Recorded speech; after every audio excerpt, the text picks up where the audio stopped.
ഇന്ന് നമുക്ക് 5ാം ക്ലാസ്സിലെ സോഷ്യൽ സയൻസ് സെക്കൻഡ് ചാപ്റ്റർ രണ്ടാമത്തെ പാർട്ട് നോക്കാം. കഴിഞ്ഞ ദിവസം പഠിപ്പിച്ചതിൻ്റെ ബാക്കി പേജ് നമ്പർ 33 ഒരു ക്വസ്റ്റ്യൻ കൊടുത്തിട്ടുണ്ട്. Discuss and prepare A collab on the topic exchange of goods and formation of urban centres and exhibit in the class room. അതായത് നിങ്ങൾ ഈ സാധനങ്ങളുടെ കൈമാറ്റവും ഈ നഗരങ്ങളുടെ വളർച്ചയും എന്നൊരു വിഷയത്തേക്ക് ആസ്പദമാക്കി ക്ലാസ്സിലൊരു കൊളാഷ് നിർമ്മിച്ച് ക്ലാസ്സിൽ പ്രദർശിപ്പിക്കാനാണ്. ഇനി നമുക്ക് അടുത്ത ഭാഗം നോക്കാം. Exchange of food items across lands. The exchange of food items was not confined to any particular region. This exchange spread across the lands. Since early times we had exchange of goods with distant lands. These exchanges were mainly with the Romans, the Chinese, the Arabs, the Persians and the Jews. അതായത് ഈ ദേശങ്ങൾ കടന്നുള്ള ഈ ഭക്ഷ്യവസ്തുക്കളുടെ കൈമാറ്റം ഒരു പ്രദേശത്ത് മാത്രമായിട്ടല്ല ഇത് ഒതുങ്ങി നിന്നിരുന്നത്. ദേശങ്ങൾ കടന്നു ഈ ഭക്ഷ്യവസ്തുക്കളുടെ കൈമാറ്റമൊക്കെ വ്യാപിച്ചിരുന്നു.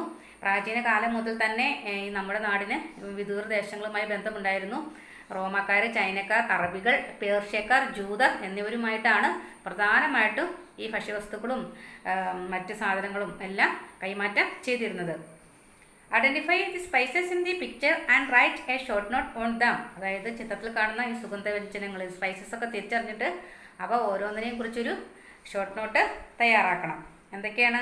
Pepper, cardamom, ginger, cloves, cinnamon, nutmeg. അപ്പോൾ ഇതെല്ലാം ഇത് എന്തൊക്കെയാണിത്? കുരുമുളക്, ഏലം, ഇഞ്ചി, പിന്നെ ഗ്രാമ്പു, കറുകപ്പട്ട, ജാതിക്ക. ഇതെല്ലാം ഇതിനെക്കുറിച്ചൊരു ചെറിയ നോട്ട് തയ്യാറാക്കുക. Next, the spices that were exchanged mainly from India with other lands where black pepper, cardamom, ginger, cloves and cinnamon. Of these black pepper which was also known as black gold become the foreigners favourite. അതായത് ഈ ഇന്ത്യയിൽ നിന്ന് മറ്റു ദേശങ്ങളിലേക്ക് കൈമാറ്റം ചെയ്യപ്പെട്ടത് പ്രധാനമായിട്ടും ഈ മുകളിൽ കൊടുത്തിരിക്കുന്ന സ്പൈസസ് ഒക്കെയാണ്. കുരുമുളക്, ഏലം, ഇഞ്ചി, ഗ്രാമ്പു ഇതൊക്കെയായിരുന്നു ഈ സ്പൈസസ്, സുഗന്ധവ്യഞ്ജനങ്ങൾ എന്നറിയപ്പെട്ടിരുന്ന. ഇവയിൽ വിദേശികൾക്ക്, ഈ ഫോറിനേഴ്സിന് ഏറ്റവും പ്രിയപ്പെട്ടത് ഈ ബ്ലാക്ക് ഗോൾഡ് എന്നറിയപ്പെട്ട ഈ പെപ്പറായിരുന്നു, കുരുമുളക് ആയിരുന്നു. കറുത്ത പൊന്ന് എന്നറിയപ്പെട്ട കുരുമുളക് ആയിരുന്നു. ഒരു ബോക്സിൽ റൈറ്റ് സൈഡിൽ കൊടുത്തിട്ടുണ്ട്. It is said in historical records that Vasco da Gama, a Portuguese traveler who came to India, took goods worth 60 times the cost of his journey when he returned to Europe. Vasco da Gama, അതായത് ഈ ഇന്ത്യയിലെത്തിയ ഈ Portuguese സഞ്ചാരിയാണ് Vasco da Gama എന്ന് നിങ്ങൾക്ക് എല്ലാവർക്കും അറിയാം. ഈ വാസ്കോ ഡ ഗാമ തിരിച്ച് യൂറോപ്പിലേക്ക് പോയപ്പോൾ ഈ യാത്രാ ചെലവിൻ്റെ 60 ഇരട്ടി വിലയുടെ ചരക്കുകൾ കൊണ്ടുപോയിരുന്നതായിട്ട് ഈ ചരിത്രരേഖകളിൽ പറയുന്നുണ്ട്. തിരിച്ചു പോയപ്പോൾ ഈ യാത്രാ ചെലവിൻ്റെ 60 ഇരട്ടി ഈ ചരക്കുകളെല്ലാം കൊണ്ടുപോയിരുന്നതായിട്ട് പറയുന്നുണ്ട്.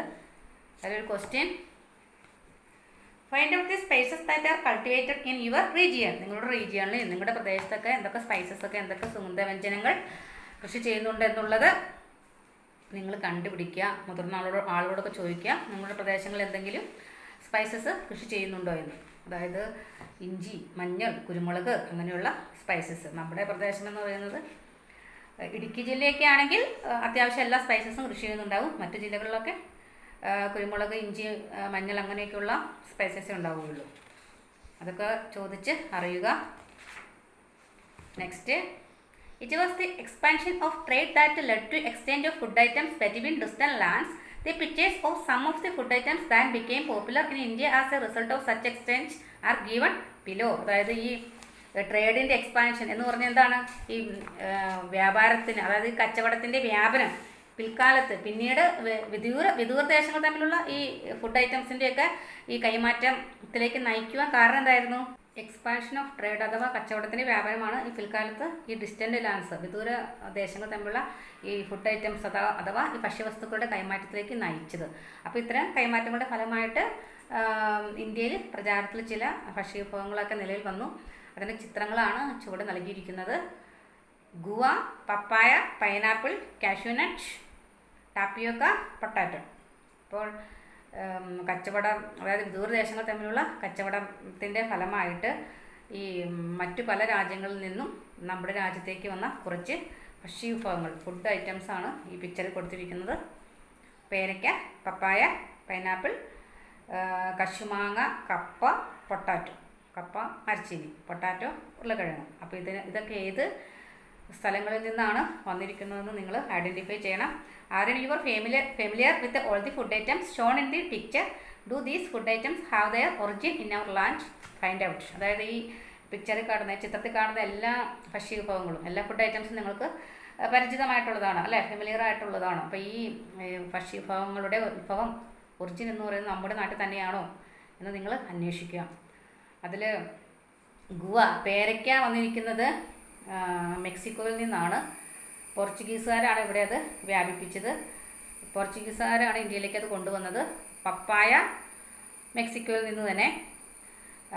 അത് ഇൻട്രൊഡ്യൂസ് ചെയ്തത് ഫിലിപ്പീൻസ് അവരാണത് ഇൻട്രൊഡ്യൂസ് ചെയ്തത്. പിന്നെ പൈനാപ്പിൾ ബ്രസീലിൽ നിന്ന് വന്നു. അത് ഇൻട്രൊഡ്യൂസ് ചെയ്തതും പോർച്ചുഗീസുകാരാണ്. പിന്നെ കാഷ്യൂനട്ട്, കശുമാങ്ങ വന്നത് ബ്രസീലിൽ നിന്ന്, അതും പോർച്ചുഗീസുകാർ തന്നെയാണ്. പിന്നെ ടാപ്പിയൊക്ക വന്നതും അതും പോർച്ചുഗീസുകാർ തന്നെയാണ് ഇൻട്രൊഡ്യൂസ് ചെയ്തത്. പിന്നെ പൊട്ടാറ്റോ വന്നത് പെറു, ബൊളീവിയ അങ്ങനെയുള്ള രാജ്യങ്ങളിൽ നിന്നാണ്. ഇതും ഇൻട്രൊഡ്യൂസ് ചെയ്തത് പോർച്ചുഗീസുകാരാണ്. അപ്പോൾ ഈ കൊടുത്തിരിക്കുന്നതിൽ പൈനാപ്പിൾ ഒഴിച്ച് ബാക്കിയെല്ലാം ഇൻട്രൊഡ്യൂസ് ചെയ്തത്, ഇന്ത്യയിൽ അവതരിപ്പിച്ചത് പോർച്ചുഗീസുകാരാണ്. Papaya Philippines. പിന്നെ ലെറ്റ്സ് മേക്ക് ഐഡൻറ്റിറ്റി കാർഡ്. അതായത് ഒരു തിരിച്ചറിയൽ കാർഡ് എന്ന് പറഞ്ഞുകൊണ്ട് 2 പിക്ചർ കൊടുത്തിട്ടുണ്ട്. Guava, birth place Mexico, apple of tropics, brought to India by the Portuguese, contains vitamin A, B and C. അതായത് പേരയ്ക്ക, അതിൻ്റെ ജന്മദേശം മെക്സിക്കോ ആണെന്ന് പറഞ്ഞു. പിന്നെ അത് ഉഷ്ണമേഖലയിലെ ആപ്പിൾ എന്നാണ് അറിയപ്പെടുന്നത്. ആപ്പിൾ ഓഫ് ട്രോപ്പിക്സ്, മേഖലയിലെ ആപ്പിൾ എന്നാണ് അറിയപ്പെടുന്നത്. അത് ഇന്ത്യയിലെത്തിച്ചത് പോർച്ചുഗീസുകാരാണ്. പിന്നെ എന്താണ്, അതിൽ വിറ്റമിൻ എ, ബി, സി തുടങ്ങിയവ അടങ്ങിയിട്ടുണ്ട്. ഇനി അടുത്ത് നമ്മൾ തന്നെ പൂരിപ്പിക്കുന്ന ടാപ്പിയോക്ക ബർത്ത് പ്ലേസ് എന്ന് പറയുന്നത് ബ്രസീൽ. പിന്നെ അത് ഇന്ത്യയിൽ കൊണ്ടുവന്നത് പോർച്ചുഗീസാണ്. Brought to India by Portuguese. അതിൽ നേരിയ തോതിൽ കാൽഷ്യം, അയൺ അങ്ങനെയുള്ള വിറ്റമിൻസൊക്കെ അടങ്ങിയിട്ടുണ്ട്. Like this find the birth place of other food items and make identity cards. Display the prepared identity cards in the classroom. അതായത് ഇതുപോലെ മറ്റ് ഭക്ഷ്യവിഭവങ്ങളുടെ ഈ ജന്മദേശം, ബർത്ത് പ്ലേസ് കണ്ടെത്തി നിങ്ങളൊരു തിരിച്ചറിയൽ കാർഡ് തയ്യാറാക്കുക. എന്നിട്ട് അത് ക്ലാസ്സിൽ പ്രദർശിപ്പിക്കുക. അടുത്തത്, exchange of food items is going on in addition to trade. People travel to different parts of the world for employment, education, leisure, etc., making this exchange more widespread. അതായത് ഭക്ഷ്യ വിഭവങ്ങളുടെ, ഫുഡ് ഐറ്റംസിൻ്റെ കൈമാറ്റം, എക്സ്ചേഞ്ച് ഇപ്പോഴും തുടരുന്നുണ്ട്. ഇപ്പോഴും പല രാജ്യങ്ങളിൽ നിന്ന് ഇങ്ങോട്ട് ഫുഡ് ഐറ്റംസ് വരുന്നു, നമ്മൾ കയറ്റി അയക്കുന്നു. പിന്നെ ഈ കച്ചവടത്തിന് പുറമെ തൊഴിൽ തേടിയും പിന്നെ വിദ്യാഭ്യാസത്തിനും വിനോദത്തിനും ഒക്കെ ആയിട്ട് ലോകത്തിൻ്റെ വിവിധ ഭാഗങ്ങളിലേക്ക് മനുഷ്യർ ഇന്ന് സഞ്ചരിച്ചുകൊണ്ടിരിക്കുന്നത് ഈ എക്സ്ചേഞ്ച് കൂടുതൽ വ്യാപകമാക്കുകയാണ്, വൈഡ് സ്പ്രെഡ് ആക്കുകയാണ്. അപ്പോൾ വിഭവങ്ങളുടെ ഫുഡ് ഐറ്റംസ് അതിൻ്റെ കൈമാറ്റം ഇപ്പോഴും തുടരുന്നുണ്ട്. കച്ചവടത്തിന് പുറമെ തൊഴിൽ തേടി വിദ്യാഭ്യാസത്തിനും വിനോദത്തിനും ഒക്കെയായിട്ട് ലോകത്തിൻ്റെ വിവിധ ഭാഗങ്ങളിലേക്ക് മനുഷ്യർ ഇപ്പോഴും സഞ്ചരിച്ചു കൊണ്ടിരിക്കുന്നുണ്ട്. ഇനി അടുത്ത പേജ് നമ്പർ 35 ഒരു ക്വസ്റ്റ്യനാണ് കൊടുത്തിരിക്കുന്നത്. How did the expansion of trade led to the exchange of food items between distant lands? അതായത് ഈ കച്ചവടത്തിൻ്റെ വ്യാപനം അത് ഈ വിദൂരദേശങ്ങൾ തമ്മിലുള്ള ഭക്ഷ്യവസ്തുക്കളുടെ കൈമാറ്റത്തിലേക്ക് എങ്ങനെയാണ് നയിച്ചതെന്ന് ക്വസ്റ്റ്യൻ മനസ്സിലായോ? അതായത് കച്ചവടത്തിൻ്റെ വ്യാപനം, അതായത് ട്രേഡ്, എക്സ്പാൻഷൻ ഓഫ് ട്രേഡ്, അതിൻ്റെ വ്യാപനം എന്ന് പറയുന്നത് എങ്ങനെയാണ് ഈ മറ്റു രാജ്യങ്ങൾ തമ്മിൽ, വിദൂരദേശങ്ങൾ, ഡിസ്റ്റൻറ്റ് ലാൻഡ്സ് തമ്മിൽ ഉള്ള ഭക്ഷ്യവസ്തുക്കളുടെ കൈമാറ്റത്തിലേക്ക് നയിച്ചത് എങ്ങനെയാണ്? How did the expansion of trade led to the exchange of food items between distant lands? എങ്ങനെയായിരിക്കാൻ നയിച്ചിട്ടുണ്ടാവുക? പ്രാചീന കാലം മുതൽ തന്നെ ഇന്ത്യ മറ്റു രാജ്യങ്ങളുമായിട്ട് വാണിജ്യ ബന്ധത്തിൽ ഏർപ്പെട്ടിരുന്നു എന്നുള്ളത് നമ്മൾ പഠിച്ചു. ഏതൊക്കെ രാജ്യക്കാരായിട്ട്? റോമ, ചൈന, പിന്നെ ഏതാണ്? Roman, China, Chinese, the Arabs, the Persians, ജൂതന്മാർ, ഇവരൊക്കെ ആയിട്ട് കച്ചവടത്തിൽ ഏർപ്പെട്ടിരുന്നു. അതുവഴിയും പിന്നെയോ ആ സമയത്ത് തന്നെ ഇപ്പം നമ്മൾ ഒരു ബോക്സിൽ വായിച്ചില്ലേ, വാസ്കോ ഡ ഗാമ കൊണ്ടുവരുന്ന കാര്യം പറഞ്ഞില്ലേ. അപ്പോൾ ആ സമയത്തൊക്കെ പര്യവേഷണങ്ങൾ നടക്കുന്നൊരു കാലഘട്ടമായിരുന്നു. അതായത് എക്സ്പ്ലോറേഷൻ നടക്കുന്നൊരു കാലഘട്ടമായിരുന്നു. പുതിയ പുതിയ രാജ്യങ്ങൾ കണ്ടുപിടിക്കുക, ഈ പര്യവേഷണക്കാർ പുതിയ പുതിയ രാജ്യങ്ങളൊക്കെ കണ്ടുപിടിക്കുന്നു, അങ്ങനെയുള്ള ഒരു കാലഘട്ടം കൂടിയായിരുന്നു. അപ്പോൾ മറ്റു രാജ്യങ്ങളിൽ നിന്ന് ഇവിടേക്ക് ഭക്ഷ്യവസ്തുക്കൾ കൊണ്ടുവരുന്നു, ഇവിടെ നിന്ന് അങ്ങോട്ട് കൊണ്ടുപോകുന്നു. പിന്നെ പുതിയ വ്യാപാര പാതകൾ, ഈ ട്രേഡ് റൂട്ട്സൊക്കെ തുറന്നു. അപ്പോൾ ആ സമയത്താണ് ഈ ഭക്ഷ്യവസ്തുക്കളൊക്കെ പല രാജ്യങ്ങളിലേക്കും അങ്ങോട്ടും ഇങ്ങോട്ടുമൊക്കെ കൈമാറ്റം ചെയ്യാനായിട്ട് കാരണമായത്. പ്രധാന കാരണം ഈ കച്ചവടത്തിൻ്റെ വ്യാപനം തന്നെയാണ്. അപ്പോൾ കച്ചവടത്തിൻ്റെ വ്യാപനം എങ്ങനെയാണ് വിദൂര വിദേശങ്ങൾ തമ്മിലുള്ള ഭക്ഷ്യവസ്തുക്കളുടെ കൈമാറ്റത്തിലേക്ക് നയിച്ചതെന്നാണ് ക്വസ്റ്റ്യൻ. അപ്പോൾ പുതിയ ട്രേഡ് റൂട്ടുകൾ തുറന്നതാവാം, അതായത് വ്യാപാര പാതകൾ തുറന്നതാവാം. പിന്നെ എക്സ്പ്ലോറേഷൻ, അതായത് വാസ്കോഡഗാമയെ പോലുള്ള പര്യവേക്ഷകർ പുതിയ രാജ്യങ്ങൾ ചുറ്റി സഞ്ചരിക്കുന്ന ഒരു കാലഘട്ടമായിരുന്നു. അപ്പോൾ മറ്റു രാജ്യങ്ങളിൽ നിന്ന് ഇങ്ങോട്ടും ഇവിടെ നിന്ന് അങ്ങോട്ടുമൊക്കെ ഈ ഭക്ഷ്യവസ്തുക്കളെല്ലാം കൊണ്ടുപോവുകയും നമ്മൾ അവിടെ നിന്ന് ഇങ്ങോട്ട് കൊണ്ടുവരികയും അങ്ങോട്ട് കൊണ്ടുപോവുകയൊക്കെ ചെയ്തിരുന്നു. Next, you have seen that many foods and other food items that we eat have been brought here from other countries. Make a list of the food dishes that have spread among us from other countries. Find out their place of origin. അതായത് നമ്മൾ കഴിക്കുന്ന ഈ പല പഴവർഗ്ഗങ്ങളും മറ്റ് ഭക്ഷ്യവസ്തുക്കളൊക്കെ പല രാജ്യങ്ങളിൽ നിന്നും ഇവിടേക്ക് എത്തിച്ചേർന്നാണെന്ന് അപ്പോൾ മനസ്സിലായി. അപ്പോൾ ഇതുപോലെ തന്നെ മറ്റ് രാജ്യങ്ങളിൽ നിന്ന് ഇവിടേക്ക് എത്തിച്ചേർന്ന് നമുക്കിടയിൽ പ്രചരിച്ച ഭക്ഷ്യ വിഭവങ്ങളുടെ ഫുഡ് ഐറ്റംസ് അതിൻ്റെ ഒരു പട്ടിക തയ്യാറാക്കുക. അവയുടെ ജന്മദേശങ്ങൾ കൂടി കണ്ടെത്തുക. ഇപ്പോൾ ഇപ്പോൾ കൊടുത്തിരിക്കുന്നുണ്ട് 34 പേജ് നമ്പർ 34 കൊടുത്തിരിക്കുന്നതൊക്കെ തന്നെ കുറച്ച് എഴുതാം. പിന്നെ നമ്മൾ കുറച്ചൊക്കെ കണ്ടുപിടിക്കുക. മറ്റു രാജ്യങ്ങളിൽ നിന്ന് നമ്മുടെ ഇന്ത്യയിലേക്ക് കൊണ്ടുവന്ന ഫുഡ് ഐറ്റംസ് അത് ഏതൊക്കെയാണ് പോപ്പുലർ ആയത്, ഏതൊക്കെയാണ് ഇവിടെ പ്രചരിച്ചതെന്ന് നമ്മൾ കണ്ടുപിടിക്കുക. അവയുടെ ബർത്ത് പ്ലേസ് കൂടി കണ്ടുപിടിക്കുക. നെക്സ്റ്റ്, ഫുഡ് ആൻഡ് ഇൻഇക്വാളിറ്റി, അതായത് ഭക്ഷണവും അസമത്വവും എന്താണ്? There were various types of inequalities in our country related to food. Social inequalities prevented people of all classes from dining together. Under the leadership of social reformer Sahodaran Ayyappan, an inter-dining initiative named Misra Bhojanam was held at Cherai in Ernakulam against this discrimination. അതായത് ഈ ഫുഡായിട്ട് ഭക്ഷണവുമായിട്ട് നമ്മുടെ നാട്ടിൽ പലതരത്തിലുള്ള inequalities ഉണ്ട്, അസമത്വങ്ങളുണ്ട്, സാമൂഹികമായ അസമത്വങ്ങൾ, social inequalities. അപ്പോൾ അത് ഫുഡിൻ്റെ കാര്യത്തിലും ഭക്ഷണത്തിൻ്റെ കാര്യത്തിലും ഉണ്ടായിരുന്നു. എല്ലാ വിഭാഗം ജനങ്ങളും ഒരുമിച്ചിരുന്ന് ഭക്ഷണം കഴിക്കുന്നതൊക്കെ പണ്ട് കാലത്തൊരു വിലക്കപ്പെട്ടതായിരുന്നു. എല്ലാ ജാതിയിലും പെട്ട ആളുകളൊന്നും ഒന്നിച്ചിരുന്ന് ഭക്ഷണം കഴിക്കില്ലായിരുന്നു. അപ്പോൾ ഈ വിവേചനത്തിനെതിരെ, ഈ ഡിസ്ക്രിമിനേഷനെതിരെ ഈ സാമൂഹിക പരിഷ്കർത്താവായ സഹോദരൻ അയ്യപ്പനെ കുറിച്ച് നിങ്ങൾ കേട്ടിട്ടുണ്ടോ? അദ്ദേഹം നവോത്ഥാന കാലത്തെ ഒരു സാമൂഹിക പരിഷ്കർത്താവായിരുന്നു. അപ്പോൾ ഈ സഹോദരൻ അയ്യപ്പൻ്റെ നേതൃത്വത്തിൽ എറണാകുളത്ത് ചെറായി മിശ്രഭോജനം നടത്തുകയുണ്ടായി. അപ്പോൾ എവിടെയാണ് അതായത് എഗനിസ്റ്റ് ദിസ് ഡിസ്ക്രിമിനേഷൻ, ഫുഡ് ഡിസ്ക്രിമിനേഷനെതിരെ ഈ മിശ്രഭോജനം നടത്തുന്നത് എവിടെയാണെന്ന് ചോദിച്ചു കഴിഞ്ഞാൽ എറണാകുളത്തെ ചെറായിൽ. എവിടെയാണ്? എറണാകുളത്തെ ചെറായി. മിശ്രഭോജനം നടന്ന സ്ഥലം എറണാകുളത്തെ ചെറായി. അതിന് നേതൃത്വം കൊടുത്തത് സഹോദരൻ അയ്യപ്പൻ. അടുത്തത് മിശ്രഭോജനത്തെക്കുറിച്ച് ഒരു ചെറിയ ഖണ്ഡിക കൊടുത്തിട്ടുണ്ട്. On 29 May 1917, under the leadership of Sahodaran Ayyappan, an inter-dining named Misra Bhojanam was organized at Cherai in Ernakulam district. This protest was held against the denial of the rights of all sections of the people to dine together. Sahodaran Ayyappan had to face strong opposition as he had led the Misra Bhojanam. This reveals the social inequality that existed in Kerala.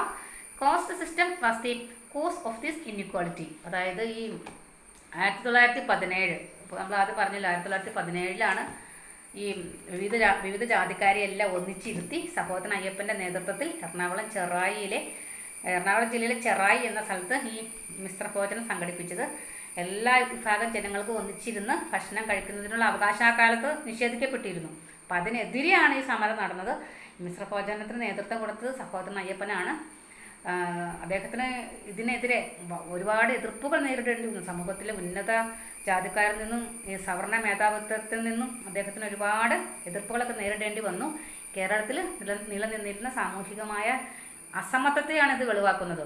അപ്പം ഈ ജാതി വ്യവസ്ഥയാണ്, ഈ caste discrimination, ജാതി വ്യവസ്ഥയാണ് ഈ അസമത്വത്തിന്, ഈ ഇൻഇക്വാളിറ്റിക്ക് കാരണമായത്. ഇതിൽ പ്രധാനപ്പെട്ട ചോദ്യം എന്ന് പറയുന്നത് മിശ്രഭോജനം സംഘടിപ്പിച്ചത് ആരാണ്, എവിടെയാണ്, ഏത് വർഷമാണ്? 1917 May 29 എറണാകുളം ജില്ലയിലെ ചെറായി എന്ന സ്ഥലത്ത്. നേതൃത്വം കൊടുത്തത് Sahodaran Ayyappan. Next, do caste discrimination related to food still exist in our country. Such discriminations are prohibited in our country by law. Not only social but economic discrimination also pose a challenge to equality in food distribution. എന്നുവെച്ചാൽ എന്താണ്? ഈ ഭക്ഷണവുമായി ബന്ധപ്പെട്ടിട്ടുള്ള ജാതി വിവേചനം ഇന്ന് നമ്മുടെ നാട്ടിൽ നിലനിൽക്കുന്നുണ്ടോ? ഉണ്ടോ? Caste discrimination related to food still exist in our country. ഇന്നുണ്ടോ? ചില സ്ഥലങ്ങളിലൊക്കെ ഉണ്ട് അല്ലേ? ഇന്ന് നമ്മുടെ രാജ്യത്ത് ചില സ്ഥലങ്ങളിലൊക്കെ ഇപ്പോഴും ഉണ്ട്. കേരളത്തിൻ്റെ ഒരു 60-70 വർഷം മുമ്പുള്ള ഒരവസ്ഥ ഇപ്പോഴും നമ്മുടെ ഇന്ത്യയുടെ പല സംസ്ഥാനങ്ങളിൽ നിലനിൽക്കുന്നുണ്ട്. ഭക്ഷണവുമായി ബന്ധപ്പെട്ട ജാതി വിവേചനമൊക്കെ ഇപ്പോഴും ഉണ്ട്. പിന്നെ ഇത് നിയമത്തിലൂടെ ബൈ ലോ, നിയമത്തിലൂടെ ഈ ഡിസ്ക്രിമിനേഷൻ, ഈ വിവേചനമൊക്കെ നിരോധിച്ചിട്ടുണ്ട്. എങ്കിൽ പോലും പലപ്പോഴും പല സ്ഥലങ്ങളിൽ ഇപ്പോഴും ഇതൊക്കെ നിലനിൽക്കുന്നുണ്ട്. പിന്നെ ഈ സാമൂഹികമായിട്ട് ഒരു സോഷ്യലായിട്ടുള്ള അതായത് സോഷ്യൽ ഇൻഇക്വാളിറ്റി, ഈ സാമൂഹികമായ വിവേചനം മാത്രമല്ല, പിന്നെ സാമ്പത്തികമായ വിവേചനവും ഭക്ഷണ രംഗത്തെ സമത്വത്തിന് വെല്ലുവിളിയാകുന്നുണ്ട്. അതായത് ഈ സാമൂഹികമായിട്ടുള്ള വിവേചനം മാത്രമല്ല, സാമ്പത്തികമായിട്ടുമുള്ള ഒരു വിവേചനം ഈ ഭക്ഷണകാര്യത്തിലെ സമത്വത്തിന് വെല്ലുവിളി ആകുന്നുണ്ട്. ഒരു നോട്ടുണ്ട്, ഒരു question. Make a note on the topic inequalities in food. അതായത് ഈ ഭക്ഷണത്തിൽ അസമത്വങ്ങൾ എന്ന വിഷയത്തെക്കുറിച്ചൊരു കുറിപ്പ് തയ്യാറാക്കണം. എന്തൊക്കെയാണ് എന്നുള്ളത് നിങ്ങൾ പാഠഭാഗം വായിച്ചതിൽ നിന്ന് മനസ്സിലാക്കി എഴുതുക. അടുത്തത് നെക്സ്റ്റ് പേജ് നമ്പർ എത്രയാണ്? 36. Glimpses of starvation.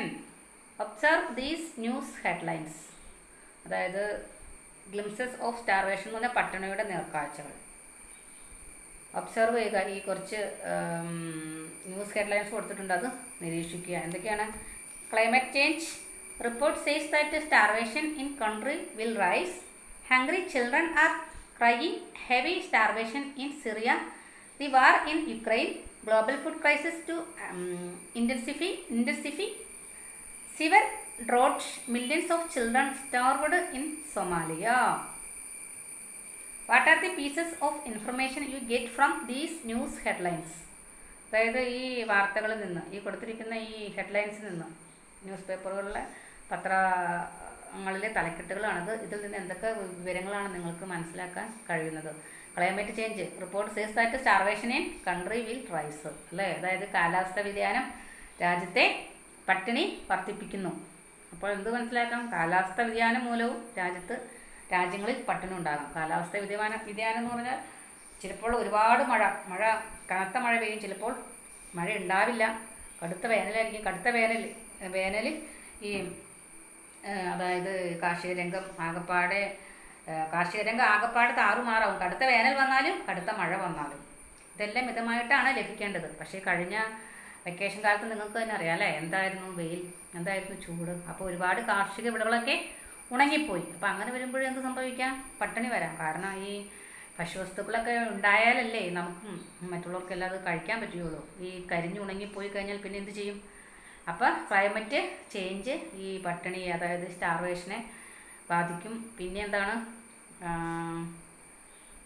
Hungry children are crying. Heavy starvation Syria. അതായത് ഈ സിറിയയുടെ അവിടെ എന്താണ് പ്രശ്നം? വിശന്നു വരുന്ന കുട്ടികൾ സിറിയയിൽ കൊടും പട്ടിണി. സിറിയയിൽ ഇതുപോലെയൊക്കെ യുദ്ധമാണ്. അപ്പോൾ അവിടെയൊക്കെ ഇതേപോലെ അതായത് യുദ്ധങ്ങളും ഇതേപോലെ പട്ടിണിക്ക് കാരണമാകാം. പിന്നെ ഉക്രൈനിലെ യുദ്ധം ഇതുപോലെ ആഗോള ഭക്ഷ്യ പ്രതിസന്ധി രൂക്ഷമാകും.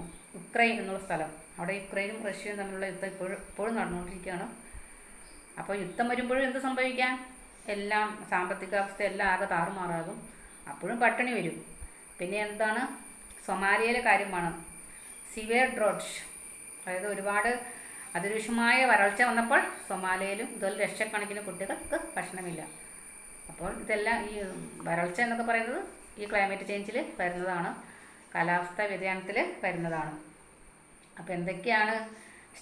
What are the pieces of information you get from these news headlines? ഈ ന്യൂസ് ഹെഡ്ലൈൻസിൽ നിന്ന് നിങ്ങൾക്ക് എന്തൊക്കെ വിവരങ്ങളാണ്, ഈ വാർത്തകളിൽ നിന്ന് നിങ്ങൾക്ക് എന്തൊക്കെ വിവരങ്ങളാണ് മനസ്സിലാക്കാൻ സാധിക്കുന്നത്? ക്ലൈമറ്റ് ചേഞ്ച് അല്ലേ? ഒന്ന്, starvation still exist in many parts of the world. അതായത് ഇന്നും ലോകത്തിൻ്റെ വിവിധ ഭാഗങ്ങളിൽ പട്ടിണി നിലനിൽക്കുന്നുണ്ട്. പിന്നെ എന്താ എഴുതാം? ക്ലൈമറ്റ് ചേഞ്ച് എഴുതാം അല്ലേ? കാലാവസ്ഥ വ്യതിയാനം വരുമ്പോഴും ഈ പട്ടിണിക്ക് കാരണമാകും. പിന്നെ യുദ്ധം, വാഴ്സ് അല്ലേ, യുദ്ധം വന്നാലും ഇതൊക്കെ തന്നെയാണ് അവസ്ഥ. പിന്നെ എന്താണ്, അതുപോലെ തന്നെ വരൾച്ച, ഇതൊക്കെ കാലാവസ്ഥ വ്യതിയാനത്തിൽ പെട്ടതാണ്, ക്ലൈമറ്റ് ചേഞ്ചിൽ പെട്ടതാണ്. അപ്പോൾ ഇതൊക്കെ എഴുതി വയ്ക്കുക. അടുത്തെന്താണ്,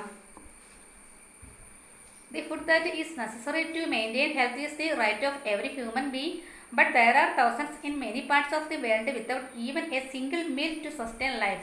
Climate change, war, unemployment, etc. cause poverty and starvation. അതായത് ഈ ആരോഗ്യം സംരക്ഷിക്കുന്നതിന് ആവശ്യമായ ഭക്ഷണം എല്ലാ മനുഷ്യരുടെയും അവകാശമാണ്, അല്ലേ? എല്ലാ മനുഷ്യരുടെ അവകാശമാണ് ആഹാരം എന്ന് പറയുന്നത്. ആരോഗ്യം സംരക്ഷിക്കുവാനും പട്ടിണി കൂടാതെ ജീവിക്കണ്ടേ എല്ലാവർക്കും. അപ്പോൾ എല്ലാവരുടെയും അവകാശമാണ് ഭക്ഷണം കഴിക്കുക എന്നുള്ളത്.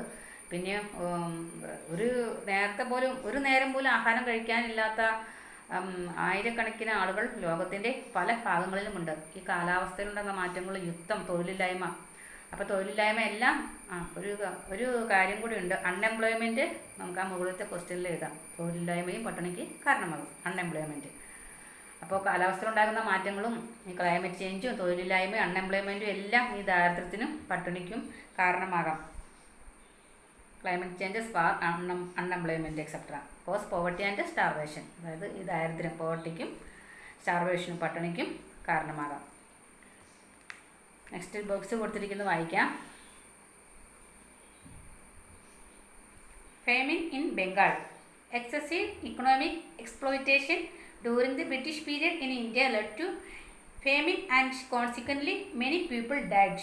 Bengal famine in 1943 is a typical example for this. Agriculture was the main livelihood of the people of Bengal.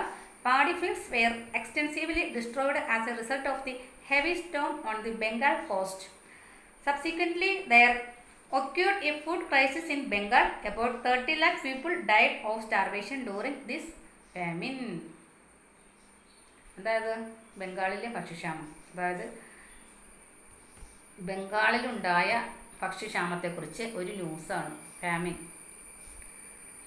Excessive economic, അതായത് ഈ ബ്രിട്ടീഷ് ഭരണകാലത്തെ അമിതമായ ചൂഷണം, സാമ്പത്തിക ചൂഷണം ഇന്ത്യയിൽ ഭക്ഷ്യക്ഷാമത്തിന് കാരണമായിട്ടുണ്ട്. പല സ്ഥലങ്ങളിലും ബ്രിട്ടീഷ് ഭരണകാലത്ത് ഒരുപാട് ചൂഷണങ്ങൾ നടന്നിട്ടുണ്ട് ഈ കാർഷിക രംഗത്തെല്ലാം. അതായത് നമ്മുടെ സ്പൈസസ് ഉൾപ്പെടെയുള്ള വിഭവങ്ങളെല്ലാം ഇവർ ഒരുപാട് അവരുടെ രാജ്യങ്ങളിലേക്ക് കൊണ്ടുപോയിട്ടുണ്ട്.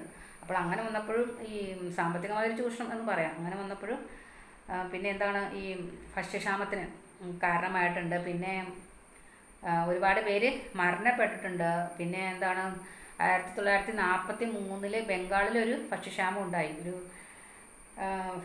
ഫാമിൻ ഉണ്ടായി. അപ്പോൾ ജനങ്ങളുടെ പ്രധാന ഉപജീവന മാർഗം എന്ന് പറയുന്നത് കൃഷിയായിരുന്നു ബംഗാളിൽ. ബംഗാൾ തീരത്ത് ആ വർഷം ശക്തമായൊരു കൊടുങ്കാറ്റ് വീശി അതിൻ്റെ ഫലമായിട്ട് നെൽകൃഷിയൊക്കെ വ്യാപകമായിട്ട് നശിച്ചു പോയി. ഇതിനെ തുടർന്ന് ബംഗാളിൽ ഭക്ഷ്യക്ഷാമം ഉണ്ടായി. ഈ ക്ഷാമകാലത്ത് ഏകദേശം 30 ലക്ഷം പേര് പട്ടിണി മൂലം മരണപ്പെട്ടു. അപ്പോൾ ബംഗാളിലെ ഭക്ഷ്യക്ഷാമത്തെക്കുറിച്ചാണ് പറഞ്ഞത്. 1943 ഒരു ഭക്ഷ്യക്ഷാമം ഉണ്ടായി. അവിടെ കൊടുങ്കാറ്റ് വീശി ഒരുപാട് നെൽകൃഷിയൊക്കെ വ്യാപകമായി നശിച്ചു പോയതിനെ തുടർന്ന് ഏകദേശം 30 ലക്ഷം പേര് ഈ പട്ടിണി മൂലം മരണപ്പെട്ടു. ഇനി അടുത്തത് എന്താണ്, another reason for starvation is the inequality in the distribution of wealth. Wealth is not distributed equally to all. So while some people eat their fill, others starve. അതായത് ഈ സമ്പത്തിൻ്റെ വിതരണത്തിലുള്ള അസമത്വമാണ് ഈ പട്ടിണിക്ക് മറ്റൊരു കാരണം എന്ന് പറയുന്നത്. അനദർ റീസൺ എന്ന് പറയുന്നത് for starvation is the inequality in the distribution. Inequality in the distribution of wealth ഒരു പോയിൻ്റാണ്. മറ്റൊരു കാരണം എന്ന് പറയുന്നത് ഈ സമ്പത്തിൻ്റെ വിതരണത്തിലുള്ള ഒരു അസമത്വമാണ് പട്ടിണിക്ക് മറ്റൊരു കാരണം എന്ന് പറയുന്നത്. എല്ലാവർക്കും തുല്യമായല്ല, അല്ലേ? സമ്പത്ത് എന്ന് പറയുന്നത് എല്ലാവർക്കും തുല്യമായാണോ? ഒരിക്കലുമല്ല. അപ്പോൾ അങ്ങനെ വരുമ്പോൾ എന്ത് സംഭവിക്കും? ചിലർ യഥേഷ്ട ആഹാരം, അല്ലേ? ചിലർക്ക് യഥേഷ്ട ആഹാരം കഴിക്കാൻ പറ്റുമ്പോൾ മറ്റുള്ളവർക്ക് ഒരു നേരം പോലും ഭക്ഷണം കഴിക്കാനുള്ള വക ഉണ്ടാവില്ല. അവർ പട്ടിണി എടുക്കേണ്ടതായി വരുന്നു. അപ്പോൾ സമ്പത്തിൻ്റെ ഡിസ്ക്രിമിനേഷൻ, അതായത് ഡിസ്ക്രിമിനേഷൻ ഓഫ് വെൽത്ത്, അതായത് സാമ്പത്തികമായിട്ടുള്ളൊരു അസമത്വം. നെക്സ്റ്റ് പാര, with a view to strengthening the efforts against poverty and starvation and ensuring food for all. World Food Day is observed on 16th October every year. Kerala is a model state for implementing various schemes for poverty alleviation. Kudumbashree Mission, a project launched by the Government of Kerala for poverty alleviation, is an example for this. With a few, അതായത് ഈ ദാരിദ്ര്യത്തിനും പട്ടിണിക്കെതിരെയൊക്കെ ഒരുപാട് പ്രവർത്തനങ്ങളൊക്കെ ശക്തിപ്പെടുത്തുകയും എല്ലാവർക്കും ഭക്ഷണം ഉറപ്പാക്കുന്നതിന് വേണ്ടിയിട്ട് ഓരോ വർഷവും ഒക്ടോബർ 16-ാം തീയതി ലോക ഭക്ഷ്യദിനമായിട്ട് ആചരിച്ച് വരുന്നുണ്ട്. അപ്പോൾ എന്താണ് വേൾഡ് ഫുഡ് ഡേ എന്ന് പറയുന്നത്? Observed on 16th October every year. എല്ലാ വർഷവും ഒക്ടോബർ 16-ാം തീയതി വേൾഡ് ഫുഡ് ഡേ, അതായത് ലോക ഭക്ഷ്യദിനമായിട്ട് ആചരിച്ച് വരുന്നുണ്ട്. ഈ ദാരിദ്ര്യ നിർമ്മാർജ്ജനത്തിന് വേണ്ടിയിട്ട് വിവിധ പദ്ധതികൾ കേരളം നടപ്പിലാക്കുന്നുണ്ട്. നമ്മുടെ സംസ്ഥാനം അങ്ങനെ ഒരുപാട് പദ്ധതികൾ നടപ്പിലാക്കി മാതൃകയായ ഒരു സംസ്ഥാനമാണ് കേരളം എന്ന് പറയുന്നത്. അപ്പോൾ കുടുംബശ്രീ മിഷൻ എന്നുള്ളത് ഈ ഒരു പദ്ധതിയുടെ ഉദാഹരണമാണ്. ദാരിദ്ര്യ നിർമ്മാർജ്ജനത്തിന് വേണ്ടിയിട്ട് രൂപം കൊടുത്തൊരു പദ്ധതിയാണ് Kudumbashree mission. A project launched by the government of Kerala for poverty alleviation is an example for this. അപ്പോൾ അടുത്തത് നാഷണൽ ഫുഡ് സെക്യൂരിറ്റി ആക്ട് 2013. അതായത് നാഷണൽ ഫുഡ് സെക്യൂരിറ്റി ആക്ട് 2013 എന്ന് പറഞ്ഞു കഴിഞ്ഞാൽ ദേശീയ ഭക്ഷ്യസുരക്ഷാ നിയമം നിലവിൽ വന്ന വർഷമാണ്. The national food security act came in to force in India in 2013. The objective of this act is to ensure food security for all. A strong public distribution system exists in our country with this object. അതായത് ഇന്ത്യയിൽ ദേശീയ ഭക്ഷ്യസുരക്ഷാ നിയമം 2013 നിലയിൽ വന്നിട്ടുണ്ട്. എല്ലാവർക്കും ഭക്ഷ്യസുരക്ഷ ഉറപ്പാക്കുക എന്നതാണ് ഈ നിയമത്തിൻ്റെ ലക്ഷ്യം എന്ന് പറയുന്നത്. എന്താണ് ഈ നിയമത്തിൻ്റെ ലക്ഷ്യം എന്ന് പറയുന്നത്? എല്ലാവർക്കും ഭക്ഷ്യസുരക്ഷ ഉറപ്പാക്കുക. ഏത് വർഷമാണ് ഈ നാഷണൽ ഫുഡ് സെക്യൂരിറ്റി ആക്ട് നിലവിൽ വന്നത്? 2013. Ensure food security for all. A strong public distribution system exists in our country with this object. അതായത് ഇതൊരു ശക്തമായൊരു പൊതുവിതരണ സംവിധാനം നമ്മുടെ രാജ്യത്ത് നിലവിലുണ്ട്. അതായത് ഈ ഭക്ഷ്യസുരക്ഷ ഉറപ്പാക്കുവാൻ വേണ്ടിയിട്ട് ഈ ലക്ഷ്യം മുൻനിർത്തി പ്രവർത്തിക്കുന്ന ശക്തമായ ഒരു പൊതുവിതരണ സംവിധാനം നമ്മുടെ രാജ്യത്ത് നിലവിലുണ്ട്. പൊതുവിതരണ സംവിധാനം എന്ന് ഉദ്ദേശിക്കുന്ന എക്സാമ്പിളായിട്ട് പറഞ്ഞാൽ റേഷൻ കട, അങ്ങനെയൊക്കെ. അടുത്തത് organize a food day rally in the school by making placards with the food day message. അതായത് ഈ ഭക്ഷ്യസുരക്ഷാ ദിനത്തിന് നിങ്ങളൊരു പ്ലക്കാർഡുകളൊക്കെ നിർമ്മിച്ചിട്ട് വിദ്യാലയത്തിൽ ഭക്ഷ്യദിന റാലി സംഘടിപ്പിക്കാനാണ്. ഒരു ഫുഡ് ഡേ മെസ്സേജും കൊടുക്കണം. എന്തായിരിക്കാം ഇത് കൊടുത്തിരിക്കുന്ന പ്ലക്കാർഡ് എന്ന് പറയുന്നത്? Share food with others, don't waste food. അതായത് നിങ്ങൾ ഒരിക്കലും വേസ്റ്റാക്കരുത്, ഫുഡ് വേസ്റ്റാക്കരുത്, മറ്റുള്ളവരുമായി ഭക്ഷണം പങ്കുവയ്ക്കുക, ഭക്ഷണം പാഴാക്കരുത്. അപ്പോൾ ഇതേപോലെയുള്ള പ്ലക്കാർഡുകളൊക്കെ എഴുതുക. Question: what can each of us do to create a world without starvation? Discuss. അതായത് ഒരു പട്ടിണിയില്ലാത്ത ലോകം സൃഷ്ടിക്കുന്നതിൽ നമുക്ക് ഓരോരുത്തർക്കും എന്തെല്ലാം ചെയ്യാൻ കഴിയും എന്നുള്ളതാണ് ക്വസ്റ്റ്യൻ. എന്തെല്ലാം ചെയ്യാൻ കഴിയുമെന്ന് ചർച്ച ചെയ്യുക. എന്തെല്ലാം ചെയ്യാൻ കഴിയും? നമുക്ക് മറ്റുള്ളവർക്ക് ആഹാരങ്ങളൊക്കെ നമുക്ക് ഉള്ളത് അല്ലേ, നമുക്കുള്ളതിൽ നിന്ന് കുറച്ച് ആവശ്യക്കാർക്ക് കൊടുക്കാം. അതുപോലെ നമ്മൾ ഒരിക്കലും നമുക്ക് ആവശ്യത്തിലുള്ള മാത്രം നമ്മൾ വാങ്ങുക. ഒരിക്കലും ഭക്ഷണ സാധനങ്ങൾ വാങ്ങി അത് പാഴാക്കി കളയരുത്. ചില ആളുകളൊക്കെ ഒരുപാട് ഭക്ഷണ സാധനങ്ങളൊക്കെ വാങ്ങും, എന്നിട്ട് വെറുതെ അത് വേസ്റ്റാക്കും. അങ്ങനെ ചെയ്യരുത്. ആവശ്യത്തിന് മാത്രം വാങ്ങുക. നമുക്കുള്ളതുപോലെ നമ്മൾ മറ്റുള്ളവരെയും സഹായിക്കുക. അങ്ങനെയൊക്കെ നമുക്ക് ചെയ്യുവാനായിട്ട് കഴിയും. Next page. International year of millets 2023.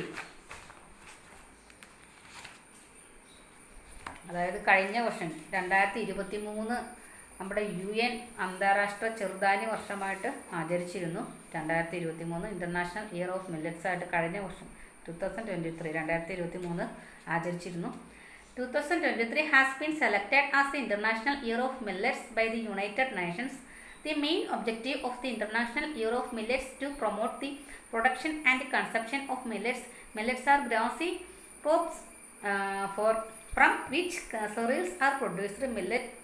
Millets include jowar, ragi, kodo, millet, etc. Millets can control cardiac issues and other lifestyle disease. So, nutritious millets should be included in our daily diet. ഇതാണ് അപ്പോൾ international year of millets 2023 എന്ന് പറഞ്ഞാൽ UN, അതായത് നമ്മുടെ UN കേട്ടിട്ടില്ലേ, United nation, അതായത് രാജ്യങ്ങളുടെ സംഘടന, ഈ ഐക്യരാഷ്ട്ര സംഘടന. ഈ ഐക്യരാഷ്ട്ര സംഘടനയുടെ നിർദ്ദേശപ്രകാരം കഴിഞ്ഞ വർഷം 2023 ഇങ്ങനെ അന്താരാഷ്ട്ര ചെറുധാന്യങ്ങൾ, ചെറിയ ധാന്യങ്ങൾ അതിൻ്റെ അന്താരാഷ്ട്ര വർഷമായിട്ട് ആചരിച്ചിരുന്നു.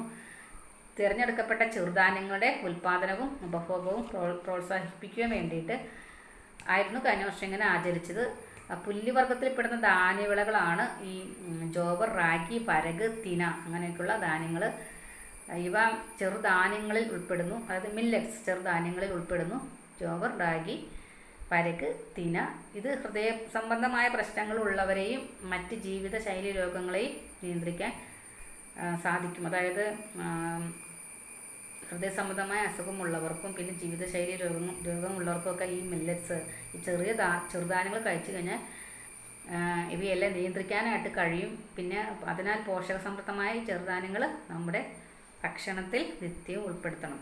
നമ്മൾ ഭക്ഷണം കഴിക്കുമ്പോൾ അതിൻ്റെ ഒപ്പം ഈ ചെറുധാന്യം, അതിൻ്റെ ഒപ്പം അല്ല ചെറുധാന്യമാണ് കഴിക്കുന്നത് നല്ലത്. റാഗിയൊക്കെ റാഗിയൊക്കെ അരച്ച് അത് പല രീതിയിൽ അതുകൊണ്ട് ആഹാര വസ്തുക്കൾ ഉണ്ടാക്കാൻ കഴിയും. അപ്പോൾ അങ്ങനെയൊക്കെ ചെറുധാന്യങ്ങൾ ഉൾപ്പെടുത്തി അതൊരു ശീലമാക്കുക. പിന്നെ കുറച്ച് പിക്ചർ കൊടുത്തിട്ടുണ്ട്. Ragi, jowar, barley, kodo millet, pearl millet, foxtail millet. അതായത് ഫോക്സ്റ്റൈൽ മില്ലറ്റ് എന്ന് പറഞ്ഞാൽ തിന, പേൾ മില്ലറ്റ് എന്ന് പറഞ്ഞാൽ ബജ്ര, പിന്നെ കോഡോ മില്ലറ്റ് എന്ന് പറഞ്ഞാൽ വരക്, ബാർലി അറിയാമല്ലോ ബാർലി, പിന്നെ ജോവർ എന്ന് പറഞ്ഞാൽ മണിച്ചോളം, പിന്നെ റാഗി ഫിംഗർ മില്ലറ്റ് എന്നും അറിയപ്പെടും. ഒരു ക്വസ്റ്റ്യൻ ഉണ്ട്. Prepare note on the topic unhealthy food habits and life style disease. അതായത് അനാരോഗ്യകരമായ ഭക്ഷണശീലവും ജീവിതശൈലി രോഗങ്ങളും എന്ന വിഷയത്തിലൊരു കുറിപ്പ് തയ്യാറാക്കുക. അപ്പോൾ അനാരോഗ്യകരമായ ഭക്ഷണരീതി എന്ന് പറഞ്ഞാൽ നിങ്ങൾക്ക് തന്നെ അറിയാം അല്ലേ. എപ്പോഴും നമ്മൾ ആരോഗ്യമുള്ള, അതായത് നമുക്ക് നമ്മുടെ ശരീരത്തിന് ആരോഗ്യം കിട്ടുന്ന ഭക്ഷണം മാത്രം കഴിക്കാൻ ശ്രദ്ധിക്കുക. കിട്ടുന്നതെല്ലാം വലിച്ചു വാരി കഴിക്കാതിരിക്കുക. അതുപോലെ കടകളിൽ നിന്ന് കിട്ടുന്ന ഫാസ്റ്റ് ഫുഡ് അങ്ങനെയുള്ള സാധനങ്ങളൊക്കെ ഒഴിവാക്കുക. വീട്ടിൽ അമ്മ ഉണ്ടാക്കി തരുന്ന നല്ല ആഹാരം മാത്രം കഴിക്കാൻ ശ്രമിക്കുക. പിന്നെ എന്തൊക്കെ ചെയ്യാൻ നമുക്ക്. അപ്പോൾ അങ്ങനെ വരുമ്പോൾ ഈ ജീവിതശൈലി രോഗങ്ങൾ, അത് ഏതൊക്കെയാണ് ജീവിതശൈലി രോഗങ്ങൾ എന്ന് പറയുന്നത്? ബ്ലഡ് പ്രഷർ, കൊളസ്ട്രോൾ, ഷുഗർ, ഇതൊക്കെയാണ് ജീവിതശൈലി രോഗങ്ങൾ, ലൈഫ് സ്റ്റൈൽ ഡിസീസ് എന്നറിയപ്പെടുന്നത്. അപ്പോൾ ഇതിൽ നിന്നൊക്കെ വിമുക്തി കിട്ടും. അതുകൊണ്ട് എല്ലാവരും തന്നെ ഇതേമാതിരി ചെറുധാന്യങ്ങളും പിന്നെ നമ്മുടെ വീട്ടിലുണ്ടാക്കുന്ന ആഹാരങ്ങളും മാത്രം കഴിക്കുവാനായിട്ട് ശ്രദ്ധിക്കുക. Access to food is a legal right of every citizen. We should use the food we get judiciously. Wasting food is the cruelty we do to those who don't even get a single meal. Therefore, everyone should realize that the food waste belongs to others as well. എന്ന് വെച്ചാൽ എന്താണ് ഈ ഭക്ഷ്യവസ്തുക്കളുടെ ലഭ്യത എന്ന് പറയുന്നത്, അതായത് ഭക്ഷണം കിട്ടുക എന്നുള്ളത് എല്ലാ പൗരന്മാരുടെ അവകാശമാണ്. നമുക്ക് ഒരു നേരം നമുക്ക് ലഭിക്കുന്ന ഭക്ഷണം അത് നമ്മൾ കരുതലോട് കൂടി ഉപയോഗിക്കണം. ഭക്ഷണം ഒരിക്കലും പാഴാക്കരുത്. അങ്ങനെ പാഴാക്കി കഴിഞ്ഞാൽ ഒരു നേരത്തെ ഭക്ഷണം പോലും ലഭിക്കാത്തവരോട് നമ്മൾ ചെയ്യുന്ന ഒരു ക്രൂരതയാണത്. അപ്പോൾ മറ്റുള്ളവർക്ക് കൂടി അവകാശപ്പെട്ട ഭക്ഷണമാണ് നമ്മൾ പാഴാക്കുന്നത് എന്ന തിരിച്ചറിവ് ഓരോരുത്തർക്കും ഉണ്ടാവണം. നിങ്ങൾ 5ാം ക്ലാസ്സിൽ പഠിക്കുന്ന കൊച്ചു കുട്ടികളാണ്, നിങ്ങളത് മനസ്സിലാക്കണം. നമ്മൾ ഒരിക്കലും ഭക്ഷണം പാഴാക്കരുത്. അപ്പോൾ ഈ ചാപ്റ്റർ തീർന്നിരിക്കുകയാണ്, സെക്കൻഡ് ചാപ്റ്റർ. കുറച്ച് എക്സ്റ്റെൻഡഡ് ആക്ടിവിറ്റീസ് കൊടുത്തിട്ടുണ്ട്. അത് കയ്യെഴുത്ത്, പതിപ്പ് തയ്യാറാക്കാൻ അങ്ങനെയൊക്കെയുള്ള കാര്യങ്ങളാണ്. നിങ്ങളുടെ സ്കൂളിലെ കൃഷിത്തോട്ടത്തിലെ ഭക്ഷ്യവസ്തുക്കളെക്കുറിച്ച് കുറിപ്പ് തയ്യാറാക്കുക. ഇതൊക്കെയാണ് കൊടുത്തിരിക്കുന്നത്. പിന്നെ എന്താണ്, നിങ്ങളുടെ പ്രദേശത്തെ കൃഷിയിടങ്ങളും പിന്നെ ഈ ഹോട്ടൽ, ഭക്ഷ്യവസ്തുക്കൾ, ഫുഡ് ഐറ്റംസൊക്കെ ലഭ്യമാകുന്ന മാർക്കറ്റ്, ഇതൊക്കെ ഉൾക്കൊള്ളുന്നൊരു സ്കെച്ച് വരച്ച് പ്രദർശിപ്പിക്കുക. പിന്നെ ആരോഗ്യകരമായ ഭക്ഷണശീലം, health personal on the topic എന്നൊക്കെ പറഞ്ഞൊരു ചർച്ച സംഘടിപ്പിക്കുക. പിന്നെ എന്താണ്, ഒരു ചിത്ര പ്രദർശനം സംഘടിപ്പിക്കുക. ഈ യുദ്ധം, വരൾച്ച, വെള്ളപ്പൊക്കം തുടങ്ങിയ അങ്ങനെയൊക്കെയുള്ള ദുരന്തങ്ങൾ, ലോകത്തിൻ്റെ ഭക്ഷ്യസുരക്ഷയ്ക്ക് ഭീഷണിയാകുന്നത്, അതൊക്കെ ഒരു ചിത്രങ്ങളൊക്കെ വരച്ച് തയ്യാറാക്കുക. അപ്പോൾ നമുക്കിനി പുതിയ ചാപ്റ്ററുമായിട്ട് അടുത്ത ക്ലാസ്സിൽ കാണാം.